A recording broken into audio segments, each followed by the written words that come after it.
हज़रत हव्वा को ईसाई और यहूदी मुक़द्दस किताबों यानी इंजील और तौरात में एक अहम किरदार के तौर पर दिखाया गया है।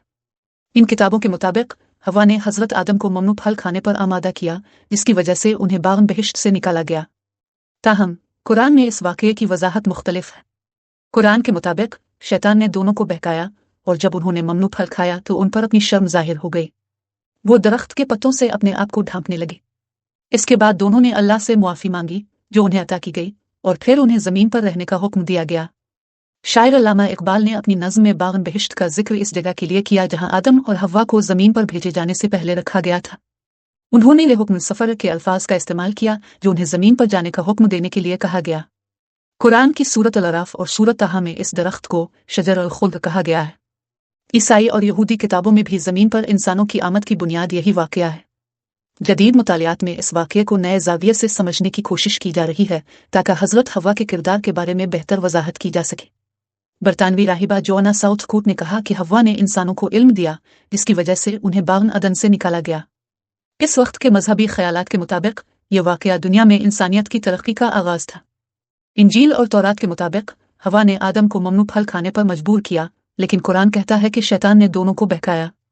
कुरान किसी एक पर इल्ज़ाम आयद नहीं करता। बरतानवी मुफक्रीन जैसे आउटला ने हव्वा को हुकूक निस्वा की अलामत के तौर पर देखा और कहा कि हव्वा ख़वातीन के हुकूक की पहली अलमबरदार थी। वो ख़वातीन के खिलाफ मौजूद जब के खिलाफ खड़ी हुई। जदीद मुहक्किकीन ने भी इस बात पर जोर दिया कि हज़रत हव्वा को नई नज़र से देखा जाना चाहिए।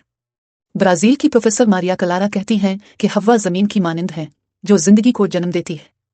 राहिबा युवन बहाट कहती हैं कि हज़रत हव्वा को कमज़ोरी या ममनू फल खाने की अलामत समझना दुरुस्त नहीं। इनकी कहानी में ताकत और इंसानी जिदोजहद की झलक नजर आती है। मुहक्किक फाबियुला रूडन ने कहा कि हज़रत हव्वा की कहानी फेमिनिस्ट दुनियात में बहुत अहम है। उन्होंने इस बात पर जोर दिया कि हव्वा को सिर्फ खताकार न समझा जाए बल्कि उन्हें निस्वानी ताकत की अलामत के तौर पर देखा जाए। हज़रत हव्वा की कहानी इंसानों की कमजोरियों और जिदोजहद को जाहिर करती है। यह हमें यह सिखाती है कि इंसान लालच और ख्वाहिश का शिकार हो सकता है, लेकिन मुआफ़ी और इस्लाह के दरवाजे हमेशा खुले रहते हैं।